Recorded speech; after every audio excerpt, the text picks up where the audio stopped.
जय माँ पीताम्बरा, जय श्री महाकाल। सनातन धर्म प्रेमी भक्तिजनों, आप माँ ब्रह्मास्त्र महाविद्या के दिव्य दर्शन कर पा रहे हैं जिला सिवनी मध्य प्रदेश से। भक्तिजनों, जैसे ही आपकी गुरु दीक्षा होती है उसके बाद अगर आपको बताया जाता है कि आपको गुरु मंत्र सिद्ध करने के लिए गुरु मंत्र का ही जाप करना है, तो डायरेक्ट आप गुरु मंत्र जप करने लगते हैं।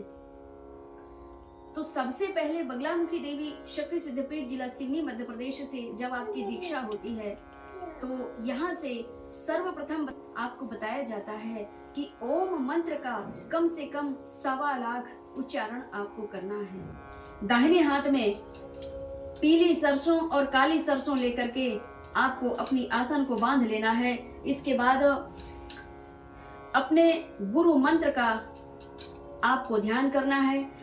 आपको जो बताया गया है कि गुरु दीक्षा के बाद में सबसे पहले आपको साधना के स्वरूप में ओम शब्द का उच्चारण करना है। ओम शब्द में 3 अक्षर होते हैं, आ, उ, मा। इससे क्या बन जाता है? उमा। उमा मतलब उमा भवानी, माँ पार्वती मैया। बोलिए भवानी मैया की जय। तो माँ उमा भवानी का ही नाम आता है आओ और माँ। तो इस मंत्र को आपको कम से कम 1.25 लाख सिद्ध करना है। सभी साधक साधिकाओं के लिए नए सिरे से आपको साधना करनी है और आपको इस 1.25 लाख ओम मंत्र को जब आप जप लेंगे तब पुनः गुरु माता से इसी माँ भगवती दिव्य दरबार में संपर्क करके आपको इस 1.25 लाख ओम मंत्र का दशांश हवन भी करवाना है। आपकी इच्छा हो तो जाप का हवन गुरु माता भी कर सकती हैं आपके समक्ष में, आप उनके समक्ष रहेंगे, या फिर आप चाहते हैं कि गुरु माता हम ही कर लेंगे तो आप भी कर सकते हैं। ओम का ध्यान करने के लिए, अपने इष्ट को प्रबल करने के लिए आपको कम से कम 1.25 लाख ओम मंत्र जपना है। तो आपको सबसे पहले ध्यान मुद्रा में बैठना है। रीढ़ की हड्डी को सीधा करके बैठना है और ऐसे इस प्रकार से यह ध्यान मुद्रा लगी होती है। इसे ज्ञान मुद्रा भी कहा जाता है और ध्यान मुद्रा भी कहा जाता है। तो अर्धचंद्राकार में आपके नेत्र खुले होने चाहिए। नासिकाग्र भाग में आपकी दृष्टि होना चाहिए। नासिकाग्र भाग में किधर रखें दृष्टि समझ में नहीं आता तो एक दीपक प्रज्वलित कर लें और उस दीपक में अपनी दृष्टि लगा लें तो आपके नेत्र ऑटोमेटिक अर्धचंद्राकार लग जाएंगे। जिस प्रकार भगवान शिव के अर्धचंद्राकार नेत्र हम देखते हैं ध्यान मुद्रा में, उसी प्रकार आपको ध्यान मुद्रा लगानी है।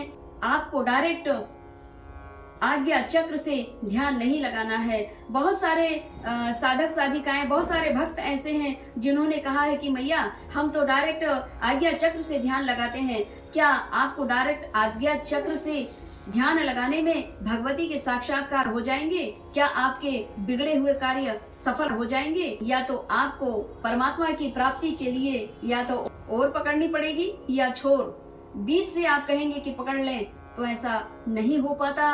भगवान की दिव्य शक्ति, परमात्मा की दिव्य शक्ति जब प्रवेश करती है तो ब्रह्मरंध्र से होते हुए सहस्त्रार्थ चक्र को खोलते हुए, आज्ञा चक्र को टच करते हुए, छूते हुए भगवती की दिव्य शक्ति इसी प्रकार रीढ़ की हड्डी से होते हुए सीधी मूलाधार को टच करके पुनः वापस होती है। और यह ब्रह्म शक्ति, दिव्य शक्ति का जब आने जाने का सिलसिला जारी होता है तो आगे की जो भगवती की दिव्य कृपा है वह ब्रह्मरंध्र से होते हुए, सहस्त्रार्थ चक्र को खोलते हुए, आज्ञा चक्र को टच करते हुए, छूते हुए भगवती की दिव्य शक्ति इसी प्रकार 7 चक्र को भेदते हुए मनुष्य के जीवन में कैसा परम कल्याण करती हैं, इसी विषय को देखने के लिए मैं अगली वीडियो में अवश्य आऊंगी। और हमारे इस YouTube चैनल को देखना आप ना भूलें। और अगर आपको हमारी यह दिव्य जानकारी, साधना क्षेत्र की दिव्य जानकारी अच्छी लगी हो